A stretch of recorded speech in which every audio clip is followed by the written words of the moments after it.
Hello there! Today I'm going to show you how to make a boss and vault system using only events in Fortnite. So first things first, what you'll need is a conditional button, a lock device, a prop manipulator, an item granter, and a guard spawner there for the devices. And then for the walls and floors, you've got these two floors from the indestructible gallery, this wall from the indestructible gallery, and then just any sort of door. This specific door is from the Steamy Stacks gallery. So first off, you'll need to create the vault itself. You can use these floor pieces there, and then grab your walls.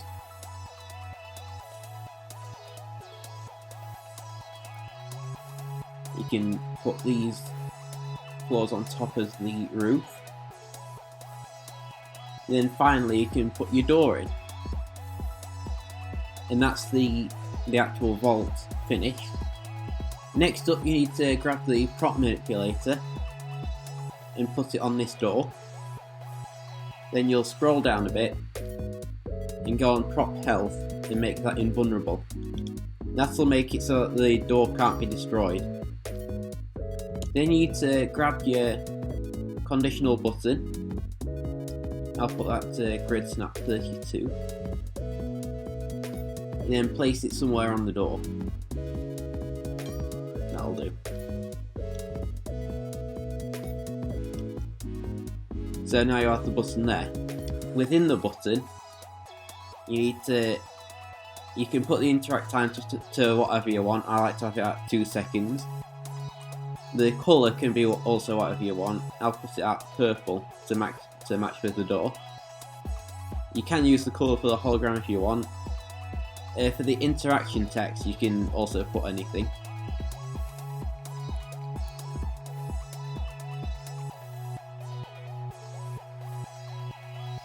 Next, you can go to this, and I like to have a lock symbol. Then for this, you can show the key and the icon. And for the rest of it, you can leave it as it is. Oh, and also, you need to turn this off in case you have any sequences on there. So I'll do that. Next, you need to grab the item that you're going to put into it. So you can use a key card for this. Doesn't matter what key card you use. I quite like the look of this one, so I'll drop that in here. So that's now in there. And now moving on to the next step. So next you need to grab the lock device and bring it over to the door. When it turns blue, that means that it'll work for that door. It'll also have the small tick on it as well.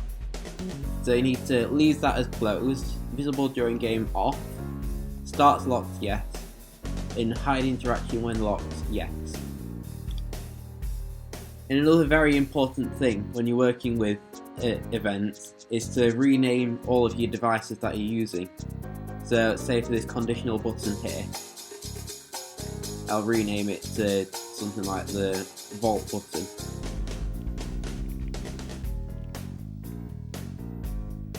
And that'll just help it to be easier to recognise what devices you're transmitting events to.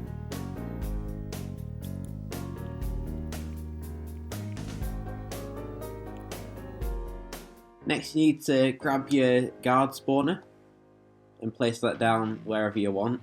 I'll put it nearby here so that it's easy to access. The guard type can be anything that you want. I'm going to put it as the rig to sort of fit with the Steamy Stacks theme. You want it to spawn one guard and only have a spawn limit of 1. For the team, you can either have it as Team Wildlife and Creatures or Team Neutral. If you put it on neutral, that means that the guard won't attack you until you attack it, so I'll leave it on that. The spawn timer can be anything that you want. I'll put it on instant, just so that I don't have to wait for it. Spawn through walls is off, because you don't want it to spawn inside the vault.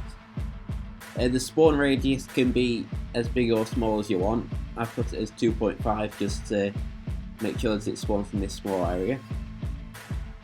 Starting health, you need to put it as quite high for a boss, so I'll put 500. And for a starting shield, I'll also put it to 500. You do want to show the health bar for that. You don't need to worry about all this patrol stuff. Keep that on yes for dropping eventually. The accuracy you want to be high, because it is a boss, you want it to be quite challenging but not too difficult. And that's all the things that you need to do for the guard spawner.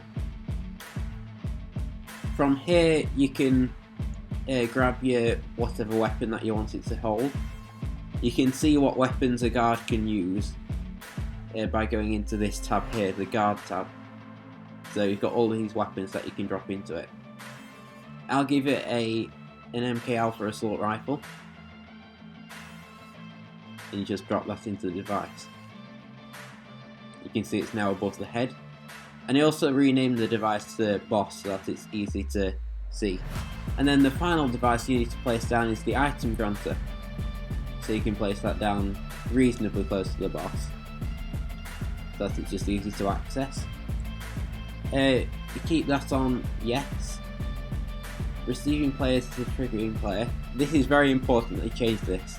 You need to put it on keep all, because that way you'll keep all of your items and it'll just add the keycard to your inventory. This is all fine.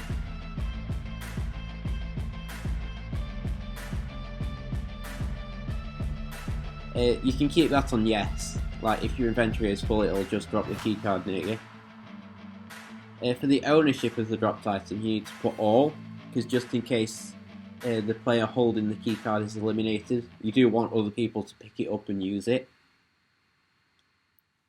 And then you can drop your keycard into the device. Make sure it's the same keycard as the one that you use for that. So drop that into there, and now it's in there. And I also renamed it to keycard granter. So now's the fun part. You need to link them all up with the events. So what you need to do here is go into this bit and say on eliminated, send event to the keycard granter there, and then grant item. So that'll mean that when you kill the boss, it'll give you the keycard. And then over here, you need to go into the same tab and say on activated, send the event to the lock device. There we are. And then say unlock. And then that should be everything. So this is just a quick demonstration of how the vault works. So you've got the boss here and he wanders around. I set it to team neutral so he won't attack me for the time being, but when I attack him he'll then start attacking me.